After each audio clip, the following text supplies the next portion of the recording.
A well-established mind, a mind which is in a state of samyukti, is referred to as a kalpavriksha. If you organize your mind to a certain level of organization, it in turn organizes the whole system. Your body, your emotion, your energies, everything gets organized in that direction. Once all these four dimensions of you, your physical body, your mind, your emotion and the fundamental life energies are organized in one direction.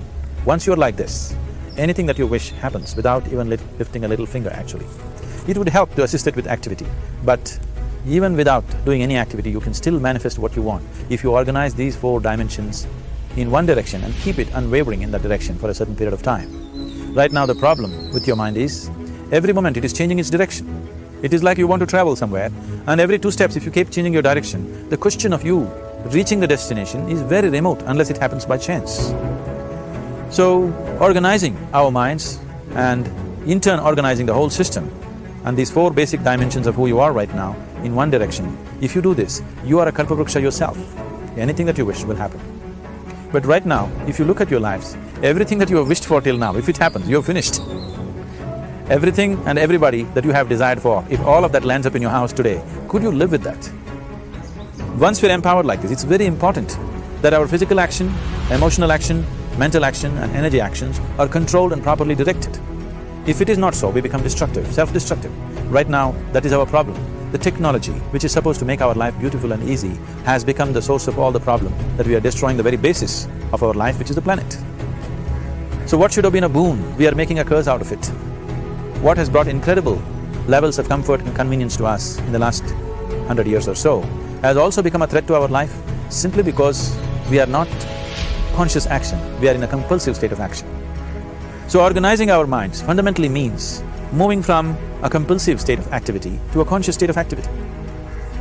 You might have heard of people for whom they asked for something and beyond all expectations it came true for them. Generally this happens to people who are in faith. Now, let's say you want to build a house. If you start thinking, oh, I want to build a house. To build a house I need 50 lakhs, but I have only 50 rupees in my pocket. Not possible, not possible, not possible. The moment you say not possible, you're also saying I don't want it. So on one level, you're creating a desire that you want something, on another level, you're saying I don't want it. So in this conflict, it may not happen. Someone who has some faith in a god or in a temple or whatever, who is simple-minded. Faith works only for those people who are simple-minded. Thinking people who are too much thinking, for them it never works. A childlike person who has a simple faith in his god or his temple or whatever, he goes to the temple and says, Shiva, I want a house. I don't know how, you must make it for me. Now in his mind there are no negative thoughts. Will it happen? Will it not happen? Is it possible? Is it not possible? These things are completely removed by this simple act of faith. Now he believes Shiva will do it for him and it will happen. So is Shiva going to come and build your house? No, I want you to understand, God will not lift his little finger for you. What you refer to as God is the source of creation. As a creator, he has done a phenomenal job, there's no question about it. Could you think of a better creation than this?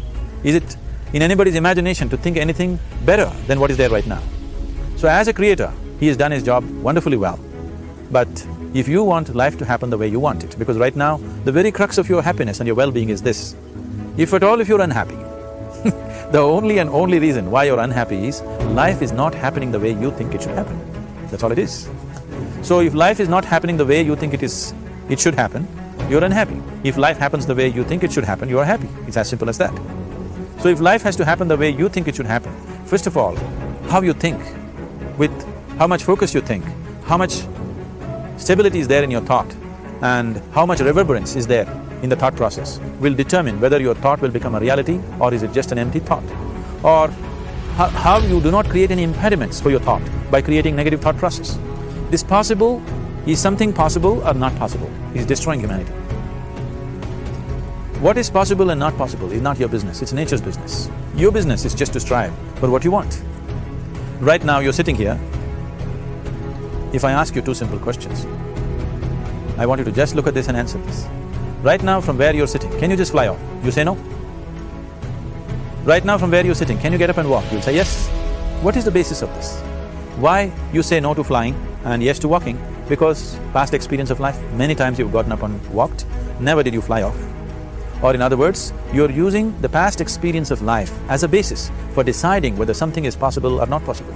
Or in other words, you have decided that what has not happened till now cannot happen in your life in future.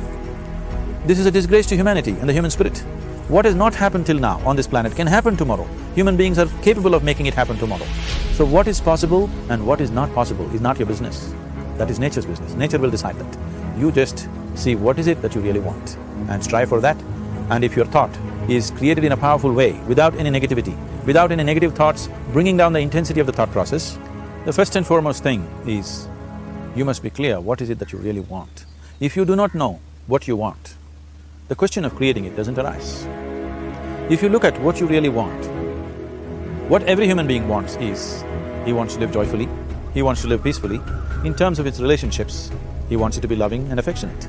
Or in other words, all that any human being is seeking for is pleasantness within himself, pleasantness around him. This pleasantness, if it happens in our body, we call this health and pleasure. If it happens in our mind, we call this peace and joy.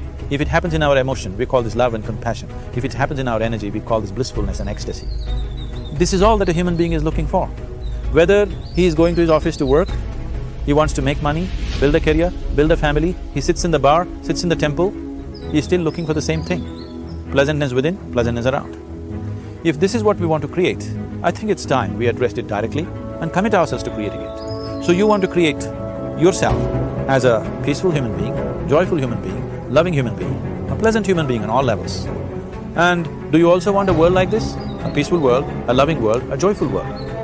No, I want greenery, I want food. When we say a joyful world, that means everything that you want has happened. So this is all that you're looking for.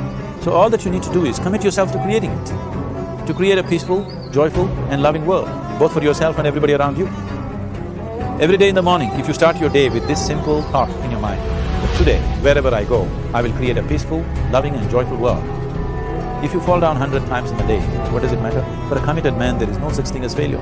If you fall down 100 times, 100 lessons to be learned. If you commit yourself like this to creating what you really care for, now your mind gets organized. Once your mind gets organized, the way you think is the way you feel, your emotion will get organized. Once your thought and emotion is organized, your energies will get organized in the same direction. Once your thought, emotion and energies are organized, your very body will get organized. Once all these four are organized in one direction, your ability to create and manifest what you want is phenomenal. You are the creator in many ways. That which is the source of creation is functioning within you every moment of your life. It is just that, have you kept access to that dimension or not? Organizing the four basic elements of your life will give you that access. There are tools and technologies to do this.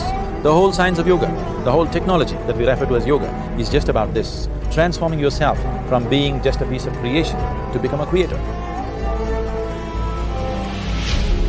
It is my wish and my blessing that every human being in this world should have this access to the source of creation within himself so that he can function here as a creator, not just as a piece of creation.